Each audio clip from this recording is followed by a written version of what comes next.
got some good conditions lately. What's up, boob tube?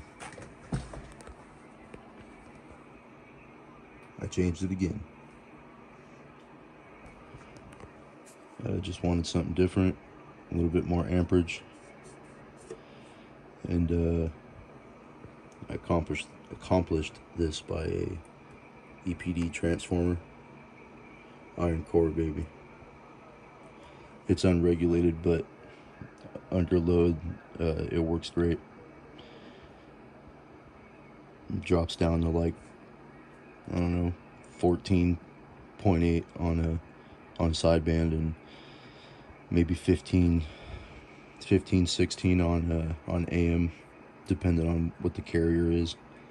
And it works pretty good now. I'm a lot happier with this supply.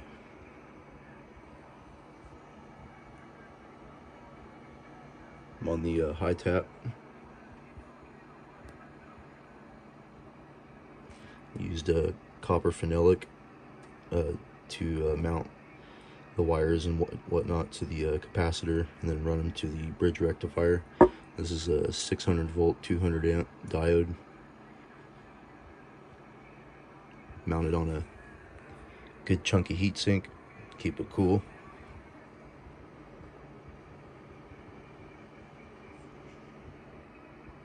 And let me put the cover back on and I'll show you how it works. Sorry, I forgot to add that I disabled the keying circuit and removed that, so I use a foot switch.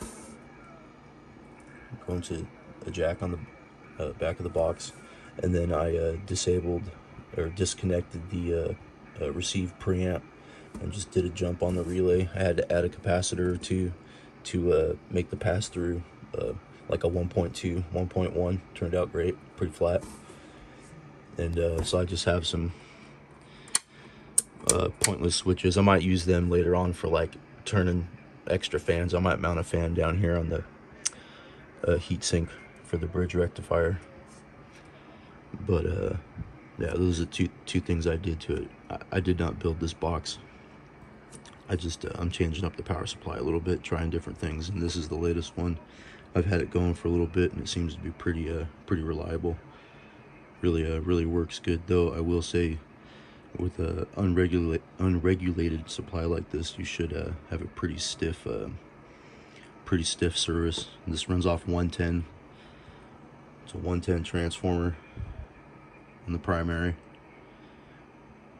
and or 110 through 140 or something like that, with the 3 different taps. I'm on the high tap right now, and then yeah. All right, let me put the cover back on and I'll show you how it's working. Hey, what's up, YouTube? So I got the shell on. It has 5 120 millimeter fans in it to blow the air through. I'm going to be using my Yaesu 101 ZD, and then a 2 transistor Class B driver box. I will show the radio and the driver on the spectrum analyzer, but once I run the big box, I have to turn this off, otherwise I'll burn out the front end. I don't have enough attenuation. But we all know that once you go past 1800 or so on a 2 transistor box, or a 8 transistor box, spectral purity starts to go down the rabbit hole. So it is what it is.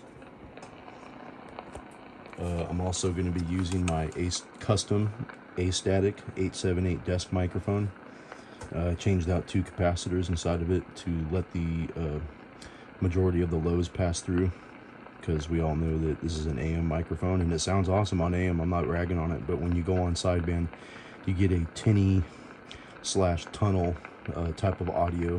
It doesn't sound horrible, it's just there's no low end, and I like a little bass in my sideband audio, so it works great now. I'm happy with it, and I'll be offering this modification with radio restores and tune-ups and whatnot. Anyway, also the gain is not turned up all the way, and I have 50% compression, 50% drive, and the 3rd notch on the mic gain. So this is just the radio. Odie, odie. So about 30 watts. Show the driver and the radio. Oh, sorry. Just the radio. Odie. Turn on the driver. Odie, odie. All right.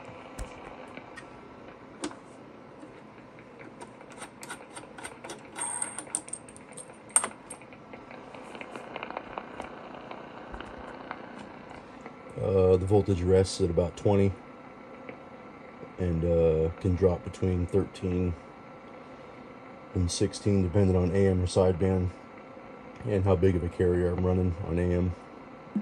I could use a little bit stiffer 110 line, but I don't normally run the box at this power output, but I'm just going to demonstrate what it's capable of.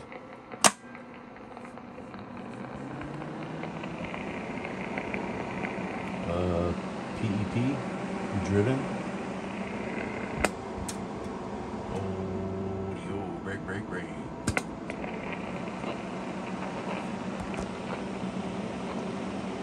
Average.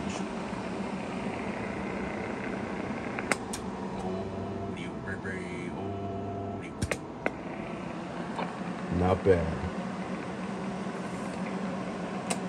Oh, brake, brake.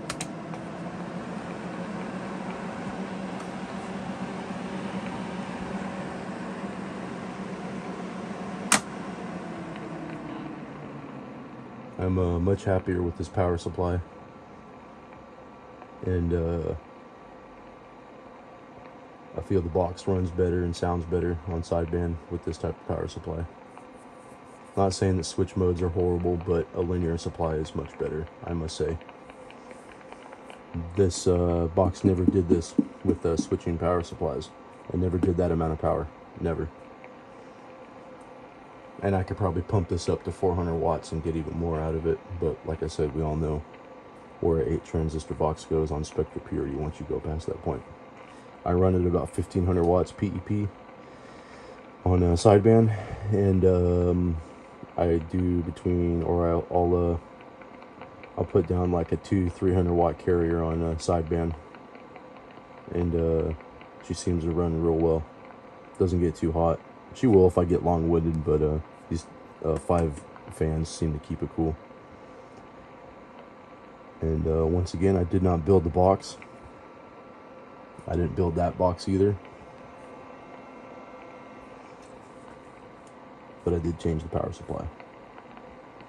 Oh, just to reference, this box right here is on a switching power supply, and it's at about 13.8 volts.